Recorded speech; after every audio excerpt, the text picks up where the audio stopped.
बाबा जी हार्दिक प्रणाम। गुरुजी 2024 मानव जाति के लिए हितकारी नहीं है। मानव जाति इस होनी से ही नहीं निकल सकती, जैसा कि मालूम पड़ रहा है आपके शब्दों से। जैसा बारिश में केवल एक छाता ही सहारा होता है, वैसा ही एक प्रवचन इसी त्रासदी से बचने के लिए जरूर दीजिएगा। आपका आभारी हो गई सारी मानव जाति।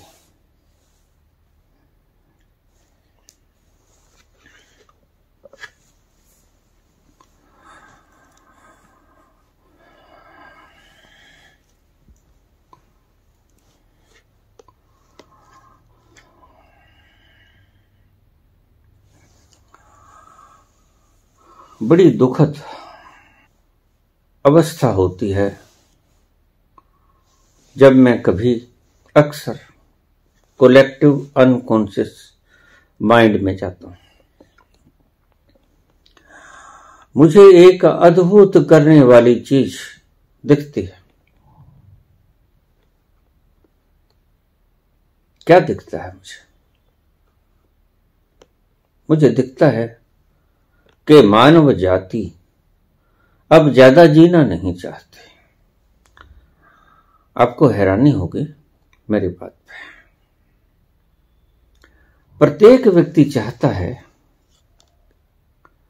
कि किसी तरह ये अस्तित्व मिट जाए। जब मैं अपने भीतर के कलेक्टिव अनकॉन्शियस में जाता हूं तो मुझे यही दिखता है।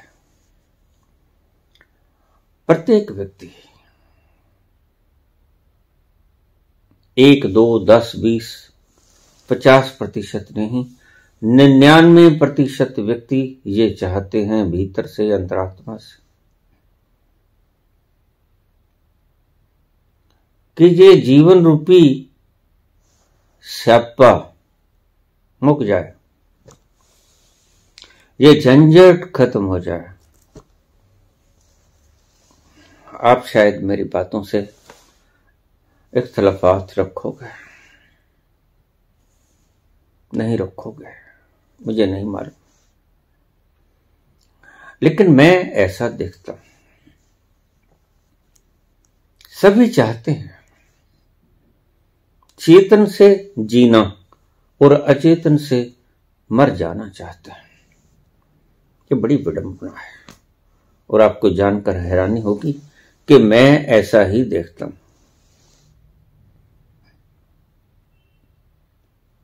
और जब पूरे का पूरा अनकॉन्शियस मरने की इच्छा पाले बैठा है तो उसे कौन बचा सकता है। घटनाएं जहां से जन्म लेती हैं उसका आपको कोई पता ही नहीं कि बाहर से व्यक्ति जीने की भरपूर कोशिश करता है, कैसे जीऊं, और जीने के सारे रास्ते तलाशता है और जीने के सारे ढंग पैदा करता है, कमाना चाहता है, हजारों लाखों सालों की योजनाएं बना रहा है। और जब उनके भीतर जाता हूं तो बड़ी अद्भुत घटना देखता हूं, सन्न रह जाता हूं। अरे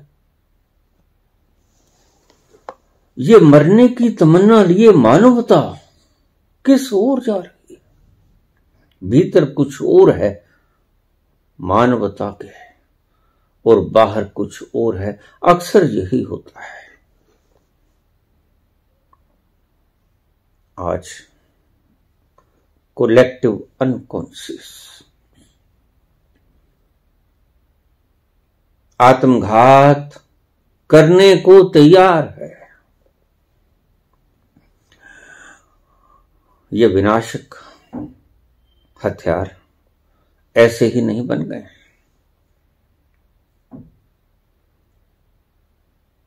इनका कोई बीज होता है धरती में छुपा हुआ, जो धरती के गर्भ में पलता है, अंकुरित होता है और फिर आपको पता तब चलता है जब उसकी कोंपले बाहर निकल जाती हैं। आपको मालूम तब पड़ता है, लेकिन ये बहुत गहरी प्रक्रिया है। कब शुरू होती है आपको पता नहीं चलता। आप जैसे घर सोए रहते हो, आपको तो पता बहुत बाद में पता चलता है, जब ये घटनाएं होनी निश्चित हो जाती हैं। बड़ी अद्भुत बातें मैं बोल रहा हूं, लेकिन सत्य है। अगर आंख खोल के आज इस धरती की मानसिकता को देखोगे तो यही पाओगे। प्रत्येक मनुष्य आत्मघात कर लेना चाहता है, बहाना कोई भी खोज ले।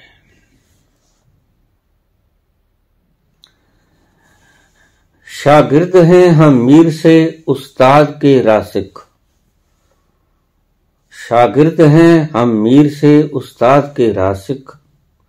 उस्तादों का उस्ताद है उस्ताद हमारा।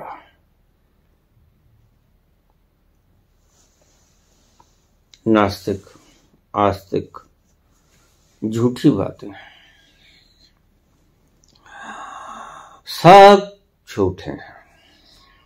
नास्तिक झूठे हैं, ना नास्तिक सच्चे हैं, ना आस्तिक सच्चे हैं। दोनों झूठे हैं और दोनों ने अपने अपने नकाब ओढ़ लिए।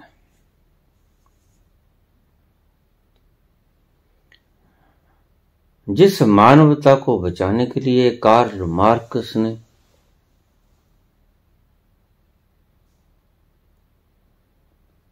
इतना आयोजन किया, जिस मनुष्यता को भुखमरी से बचाने के लिए इन महान पुरुषों ने इतना कुछ किया, वो मनुष्यता आज उजड़ने की कगार पर है।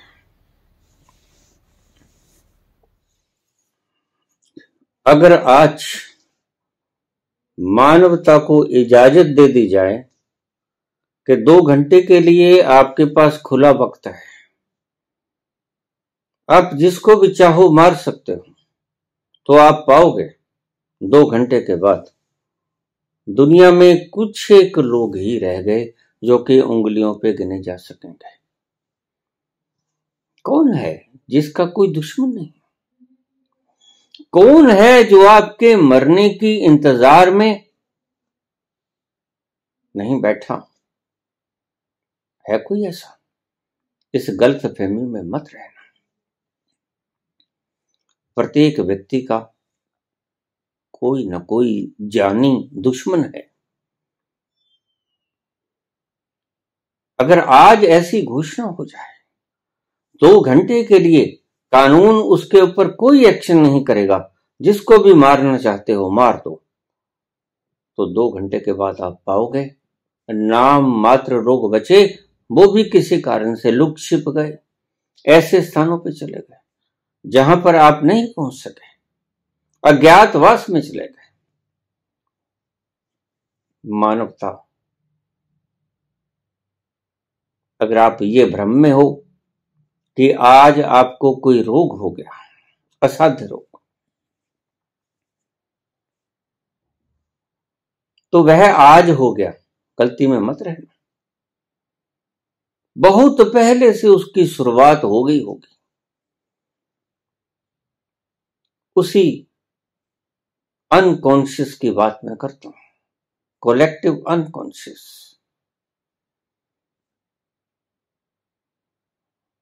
उसके भीतर से ये बाबेला उठना शुरू हो गया है। बस मानवता का अंत ज्यादा दूर नहीं। आप देख ही सकते हो। आराम से कभी बैठो घर में, किसी शीतल वृक्ष की छाया के नीचे, किसी सुनसान वीरान इलाके में बैठ के आराम से सोचो। आप पाओगे कि प्रेम गायब, प्रेम अलविदा हो चुका है संसार से। और इस प्रेम को अलविदा करने के लिए कुछ थोड़े से शरारती लोगों का दिमाग, और उसको भी ये पता नहीं था कि अगर हम ये तरकीब शुरू कर देंगे तो इसका दुष्प्रभाव कहां तक पहुंचेगा, मनुष्यता के विनाश की तरफ।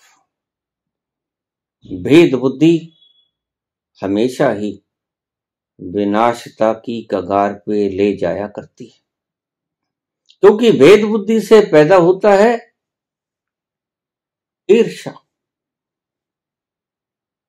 जिसे मैं कंपटीशन कहता हूं। परिभाषाएं अलग अलग हो सकती हैं, नाम अलग अलग हो सकते हैं। कंपटीटर का मतलब है वह जिसके लिए आप मरने की प्रार्थना करते हो। ये मत समझ लेना कि 1 नंबर का और 2 नंबर का और 5 नंबर का अमीर आपका मित्र है, यद्यपि ऊपर से चेतन मन के तो आपसे बड़े प्रेम से मिलेगा, आगोश में ले लेगा, अवभक्त करेगा, लेकिन उसको भी पता नहीं, आपको भी पता नहीं कि आपके अंतर मन में वह जो कलेक्टिव अनकॉन्शियस है, वह जो आपका भीतरी अनकॉन्शियस है, उसके भीतर क्या छुपा पड़ा है। उसके भीतर यही छुपा पड़ा है कि यह मर जाए तो 2 नंबर वाला मैं 1 नंबर हो जाऊं, और 1 नंबर होकर भी आप कुछ पाओगे, ये महज आपकी धारणा ही है। जब 2 नंबर होकर कुछ नहीं मिला तो 1 नंबर होकर क्या मिलेगा। और जो 1 नंबर पर है उससे पूछो तुमने क्या पाया। 1 नंबर की सर्वोत्तम उत्तेजना के अतिरिक्त उसने कुछ पाया नहीं पाया। बस 1 नंबर है, इसी गुरूर में वो चला जाता है और अपने सुख और आनंद और शांति का बलिदान करता चला जाता है। उसे पता नहीं कि विश्व का 1 नंबर बनने के लिए उसने गवाया क्या कुछ। उसने वो आंतरिक हीरे मोती जवाहरात गंवा दिए जो उसकी धरोहर हो सकती थी। ऐसे ही बुद्ध तख्तो ताज छोड़कर हाथ में भिक्षा पत्र नहीं उठा लिया करते। कुछ दिख जाता है उन्हें, कुछ दिख जाता है, लगता है भीतर की आत्मा पुकारती है, हो ना हो कुछ तो है। आज मानवता विनाश की कगार पर खड़ी हो चुकी है और इसको टाला नहीं जा सकता। मेरी बात को ध्यान से समझ लेना। अगर अब तुम सोचोगे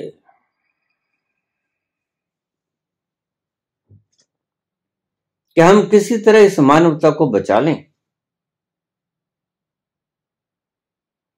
तो बहुत मुश्किल ही नहीं, करीब करीब असंभव। असंभव मैं तो कह रहा हूं, बहुत सी खोपड़ियां आड़े आएंगी, और इतने त्यागी हम हैं नहीं जो इतनी देरी से हमने प्रयास किया, रातों की नींदें खराब की, शक्ति लगाई, छल कपट किए, षड्यंत्र रचे, विरोधियों को मारा गया, विरोधियों के साथ खुरापात किया गया, और एकदम से ये छोड़कर हम संत हो जाएं, यह संभव नहीं। इसलिए मैंने एक बात आपसे पहले ही कही कि मैं देख रहा हूं कलेक्टिव अनकॉन्शियस में मानवता का विनाश ज्यादा दूर नहीं। लिखा आपने कि 2023 और 2024 भविष्यवाणियां हो रही हैं, बिल्कुल ठीक। ये भविष्यवाणियां उन लोगों के द्वारा तो की ही नहीं जा सकती जो कि आंकड़ों से खिलवाड़ करते हैं, न्यूमरोलॉजिकल कैलकुलेशंस। वो ज्यादा आपको कुछ नहीं बता पाएंगे, कुछ थोड़ा बहुत बता देंगे, लेकिन वो थोड़ा बहुत पर्याप्त नहीं होगा। ये वही व्यक्ति बता पाएंगे, कुछ गिनती चुनती के व्यक्ति जो उस कलेक्टिव अनकॉन्शियस के तल को छू गए, कि आपका अनकॉन्शियस भरा पड़ा है किन चीजों से, विनाशक तत्वों से, एक्सप्लोसिव मटेरियल से। आपका भीतर फटने की कगार पे, ज्यादा दूर है।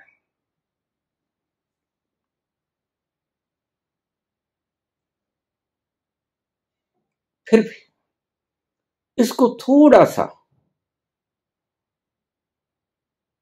देरी किया जा सकता है।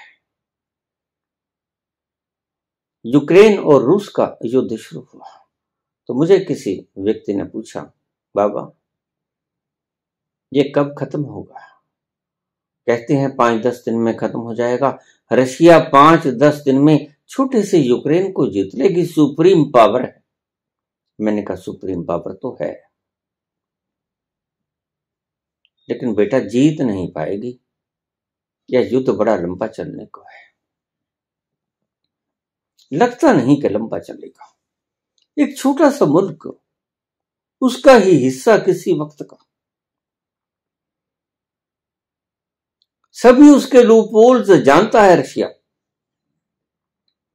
जस्ती नहीं बात आपकी, और आज करीब साल होने के करीब आ गया।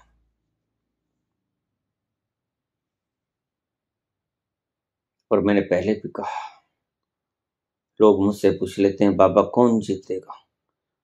मैं यही कहता हूं कि युद्ध में दोनों हारते हैं और प्रेम में दोनों जीतते हैं। प्रेम में दोनों ही नहीं, सभी जीतते हैं। और घृणा में, नफरत में सभी हारते हैं। मानवता हारने की कगार के ऊपर आकर खड़ी हो गई। ये मुहाना है हार जाने का। मानवता अपना अस्तित्व खोने के लिए तैयार बतैयार बैठी है।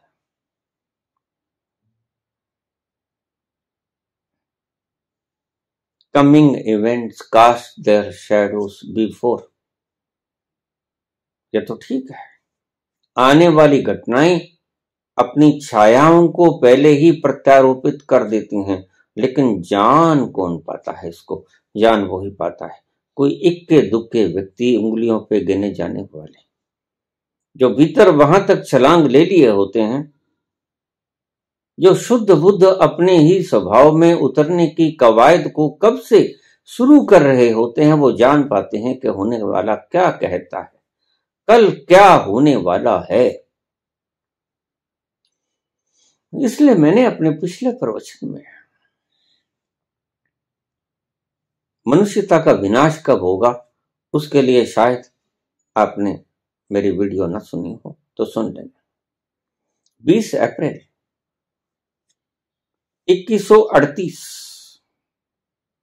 20 अप्रैल 2138, यह है आपके धरती के विनाश की तिथि। यहां से होगी शुरुआत असल, लेकिन आप उसको देरी तो नहीं कर पाओगे, जल्दी कर सकते हो, ये आपके हाथ में। देरी नहीं कर सकोगे क्योंकि जो हो चुका है वह तो परिणाम लेके आएगा। जो बीज बो दिया गया उसको बढ़ने से तो नहीं रोका जा सकता। हाँ, उसको और जल्दी खाद देके, हवा से, पानी से, फर्टिलिटी के बहुत ढंग है, उसको और जल्दी किया जा सकता है। और ये कवायद शुरू भी हो गई।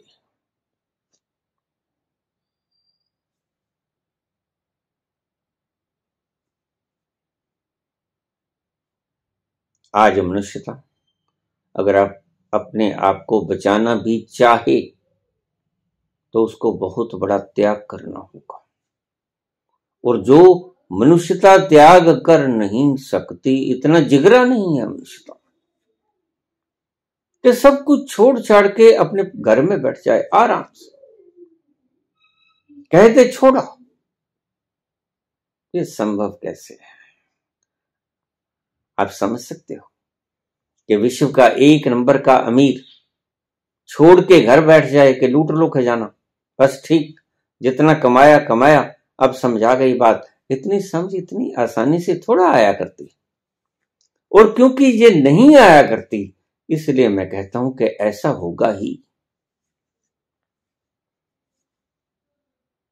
तो ये ना होने की तो आप शायद कल्पना भी ना करें तो बेहतर है, क्योंकि ऐसा कभी मानवता के भीतर उदारता का प्रसंग आया नहीं। जब जब भी धरती का ऐसे विनाश हुआ तो ऐसा ऐसा कुछ आया ही, और मानवता ने कभी इतना जिगरा नहीं दिखाया, इतनी हिम्मत और हौसला नहीं दिखाया, इतना कर्ज नहीं पैदा कर पाई मानवता कि सब कुछ त्याग के लुटा दे सब कुछ, कि ठीक दुश्मन को आगोश में ले ले, सिर जोड़ के बैठ जाए उसके पास, दुश्मन से प्यार करने लगे, सच में, दिखावे में नहीं। आपने देखा महाभारत का युद्ध हुआ, कुछ नियम कायदे कानून थे। सांझ होती तो दोनों पक्ष एक दूसरे के शिविरों में जाते हैं। आज कहां लगी? यहां लगी। एक दूसरे को पट्टी होती, दवाई लगती, मरहम पट्टी लगती, खाना दाना देते, जैसी भी दवाइयां उपलब्ध थी वो मिलती शाम को।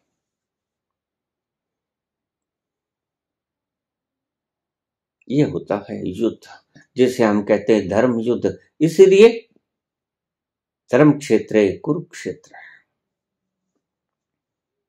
धर्म युद्ध था ये।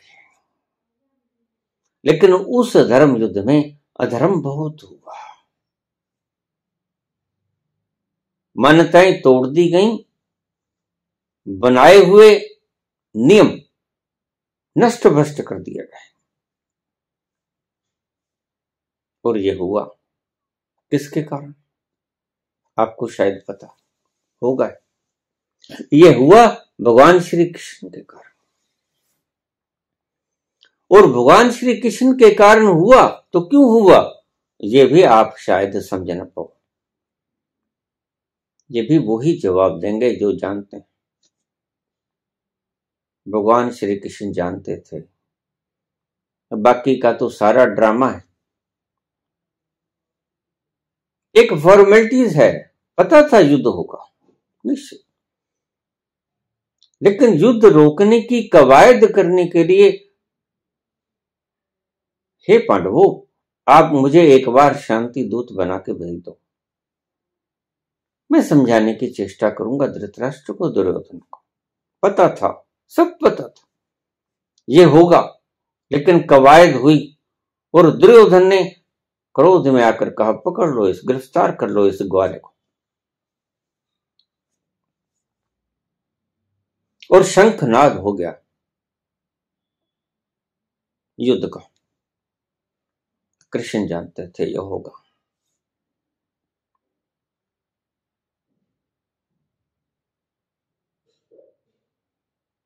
और हुआ।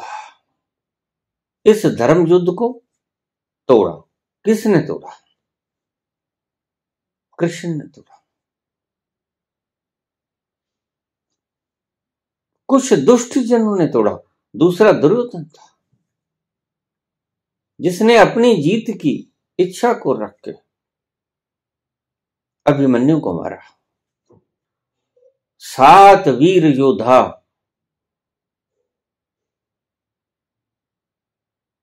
रचा गया चक्रव्यूह, और उस बेचारे बालक की क्या औकात थी इन 7 महारथियों के आगे, भीष्म के आगे, द्रोणाचार्य के आगे कोई औकात थी उनकी?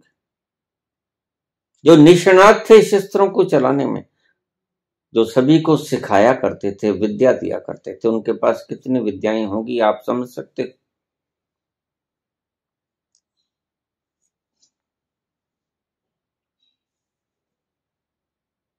जिस भीष्म पितामह ने अपने गुरु तक को हरा दिया था, परशुराम को, ऐसा महावीर योद्धा, ब्रह्मचर्य का तेज बल, और वो दुश्मन की तरह सामने खड़ा है। तो भला क्या संभावना है पांडवों के जीतने की? और शल्य युधिष्ठिर के मामा होते हुए इस सारे समूह को देखकर बल की तरफ ही लौट गया। शल्य कहने लगा कि मैं तो उस तरफ ही लड़ूंगा, क्योंकि शल्य बाहर की बुद्धि से समझ गया था कि जब भीष्म इधर, द्रोणाचार्य इधर, सभी महाबली इधर, तो जीतेंगे कैसे? तो उसने इसमें भला समझा कि मैं तो कौरव पक्ष में चला जाऊं। और एक ऐसा भी व्यक्ति था जो कौरवों को छोड़कर पांडवों के युयुत्सु, धृतराष्ट्र का पुत्र, दासी पुत्र, गांधारी पुत्र नहीं था वो।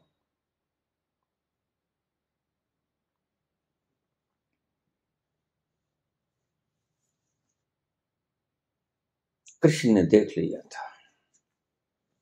कोलेक्टिव अनकॉन्शियस में जाकर यह होगा ही, और अगर किसी ने ये शब्द कहा,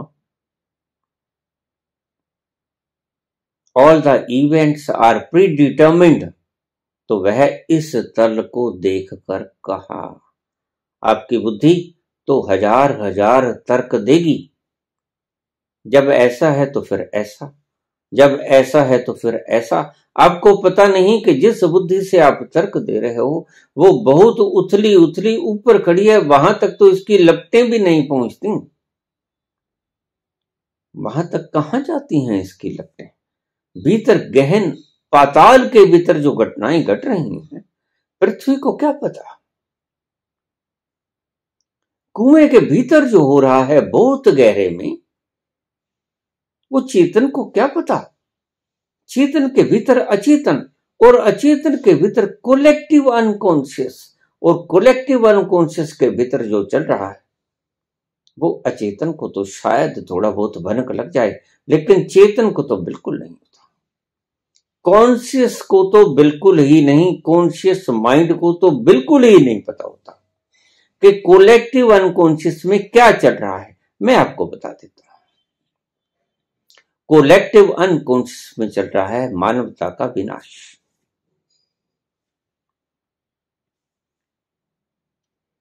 और इसको आप ज्यादा देरी नहीं कर सकते। हां, जल्दी कर सकते हो, इसमें कोई शक नहीं। जो बीज सहज गति से पनपेगा वो पनपेगा, लेकिन आप उसको अच्छी खाद देकर, अच्छी प्रकाश रोशनाई देकर, और बहुत से तरीके ईजाद करके, कोई कीटनाशक वगैरह छिड़क कर जल्दी उसको फल देने पर बाधित कर सकते हो। ये आपके हाथ में।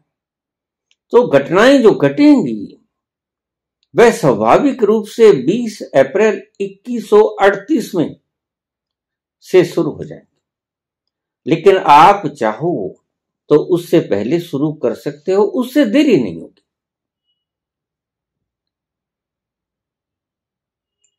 मेरे मित्र ने सवाल पूछा है कि मानवता आपकी सदा आभारी रहेगी।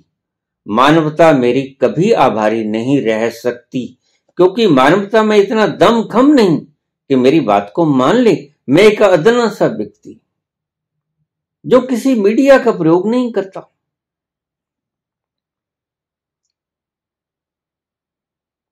मेरे पास कोई मीडिया नहीं, और मैं तो बल्कि ये कहता हूं कि मेरे पास कोई ना आए, क्योंकि मेरे पास जो आएगा वो एक अद्भुत तरह की खुशबू लेके जाएगा, और वह अद्भुत तरह की खुशबू वह लोगों में फैलाएगा, और वह लोगों में फैलाएगा तो कुछ ऐसे व्यक्ति जो इस खुशबू को लेने के योग्य नहीं होंगे वो दावेदार हो जाएंगे, हमें भी दीजिए, हमें भी दीजिए। बस ये अभी परसों ही मेरे पास कमेंट आया, बाबा क्या आप बाहर जाने से डरते हो? मैं हंसा। मनुष्य का चेतन, मनुष्य की बुद्धि बड़े बड़े तर्क खोज लेती है। अरे अब तक तुम्हारे भीतर ही तो फिर रहा था, इतने वर्ष तक, करीब 60 से ऊपर साल तक मैं आप ही के भीतर तो था, बिल्कुल निर्भीक, जरा भी डरपोक नहीं। और आज मैं डरने लगा? नहीं नहीं, ऐसा नहीं, मुझे कोई किसी का डर नहीं, अन्यथा मैं सुरक्षा मांग लेता। नहीं नहीं, डरने का उस तल पर कोई आगमन नहीं होता जहां मैं बैठा। कोई डर, कोई आग, कोई मृत्यु, कोई शस्त्र वहां तक पहुंच ही नहीं पाता जहां से मैं बोल रहा हूं। अब इस भ्रम को तो निकाल दो। हम प्रसंग पे हैं।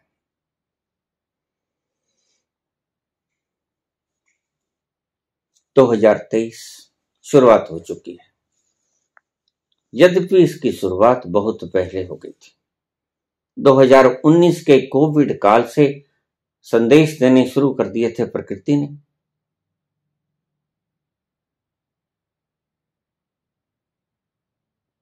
और बहुत कुछ हुआ, आपने देखा। और हम कह देते हैं कि वह व्यक्ति रोक सकता था, नहीं रोक सकता था। इस होने वाली घटना को कोई नहीं रोक सकता था। ये जो गंगा के भीतर लाशें आपने देखी, ये जो कुत्तों द्वारा नोचती हुई लाशें आपने गंगा के तट पर देखी, ये जो शमशान घाटों में जलती हुई चिताएं आपने देखी, ये जो सामूहिक क्रियाक्रम, अंतिम संस्कार, एक ही गड्ढे को खोदकर उसके भीतर फेंक दी गई लाशें, इसको कोई भी नहीं रोक सकता था। कोई भी चाहता भी तो ना रोक सकता था।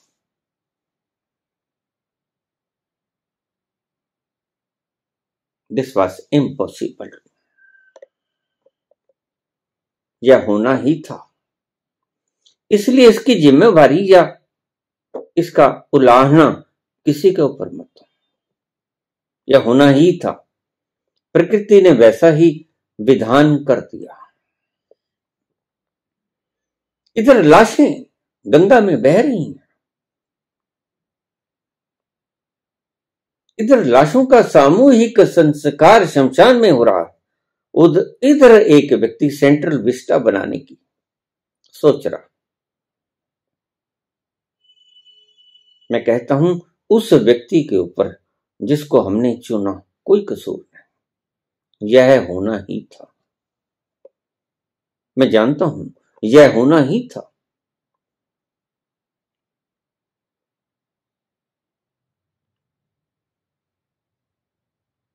वह रोक भी नहीं सकता था। इसलिए भगवान कृष्ण ने एक बात कही, जाको मैं दारुण दुख देही ताकि मति पहले हर ले। जिसको मैंने दुख देना होता है उसकी मति मैं पहले ही हर लेता हूं, फेर देता हूं, तू ये कर। अगर बुद्धि फिरेगी राजा की तो घटनाएं घटेंगी, और ये बुद्धि को रोक पाना किसी भी व्यक्ति के लिए संभव नहीं था। कौन रोक पाया? कहां मृत्यु नहीं हुई? बहुत जगह पे मृत्यु हुई। समृद्ध मुल्क अमेरिका जैसे, इटली,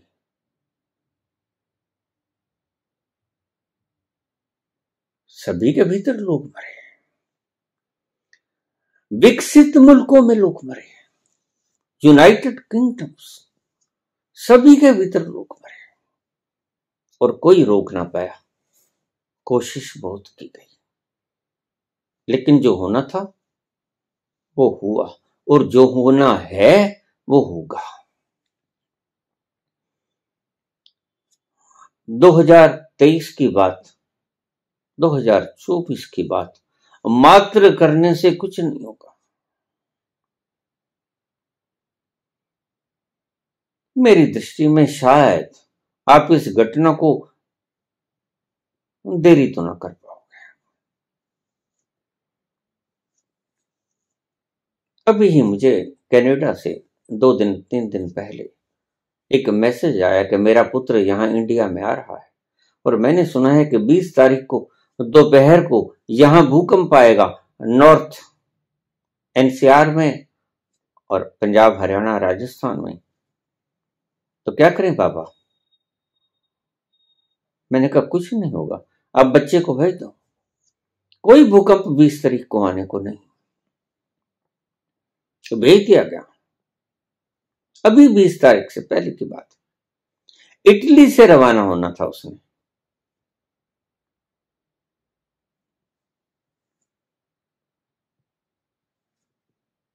जो होगा वो होगा ही, रुकेगा। कृष्ण जानते थे कि ये होगा, क्योंकि कृष्ण उस स्थल पर अक्सर ही आया जाया करते थे। अक्सर शब्द मैंने प्रयोग किया। कृष्ण उस स्थल पर अक्सर ही आया जाया करते थे। न जाने दिन में कितने बार, हजारों हजारों बार। जब जरा गर्दन झुकाई देख ली, जब भी कोई संवाद किसी से करना, तभी बाहर आता है ऐसा व्यक्ति जो उस अंतःकरण को छू गया है। वह आपसे बात करेगा, बाहर आएगा। जैसे आप किसी से बात करने के लिए सोए से उठ जाते हो और फिर बात करके फिर सो जाते हो, ऐसा ही होता है सिद्ध पुरुष, संत पुरुष के साथ।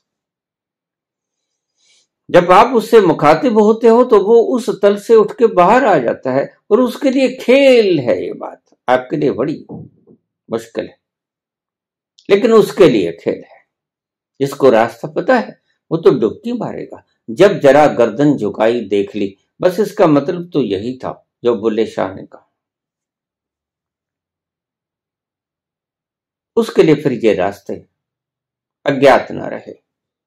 अज्ञात राहें कब की वो तय कर चुका, और रोज हजारों बार जाता आता। जैसे ही आपको संबोधित करना वो बाहर आ जाता, साधारण यात्रा की तरह, और जब आपसे बातचीत कर लेता अपने भीतर चला जाता। तो कृष्ण ये जानते थे, तो रोज देखते थे कि ये होगा। और देखिए द्वारका का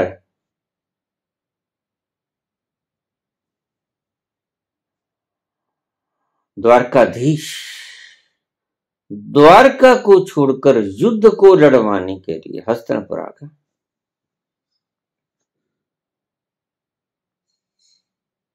उसका कोई ठिकाना ना था, ठिकाना तो द्वारका थी। 18 दिन तक युद्ध चला और कृष्ण करीब 1 महीने तक हस्तिनापुर में रहे, युद्ध से पहले और युद्ध के बाद तक।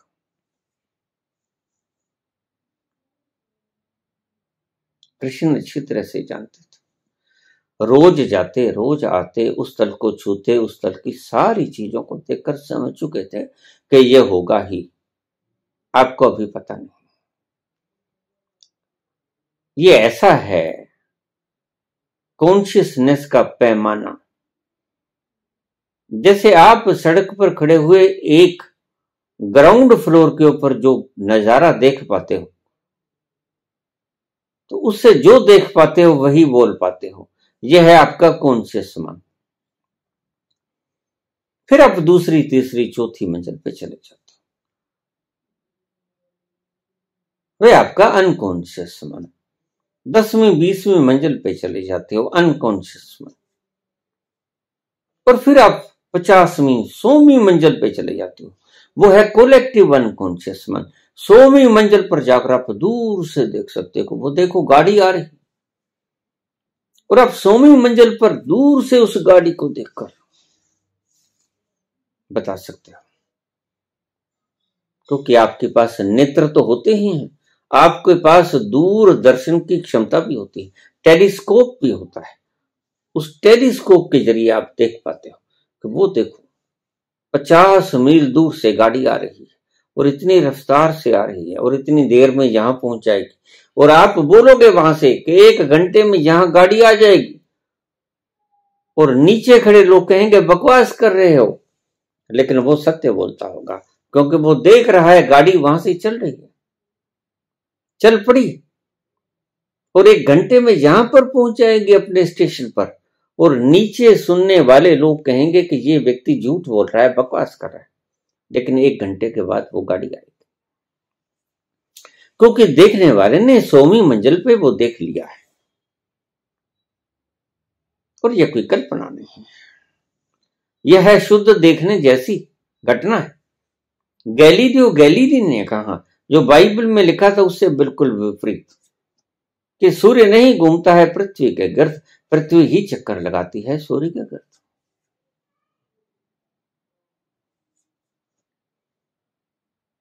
लेकिन बाइबल में क्योंकि यही नहीं लिखे थे, इसलिए गैलीलियो गैलीली को उसको घर के अंदर कैद कर दिया गया, और मरण, जब तक वो मर नहीं गया तब तक अपने ही घर में वो कैदी बन के रहा, और वह करीब करीब पागल विक्षिप्त अवस्था में हो गया।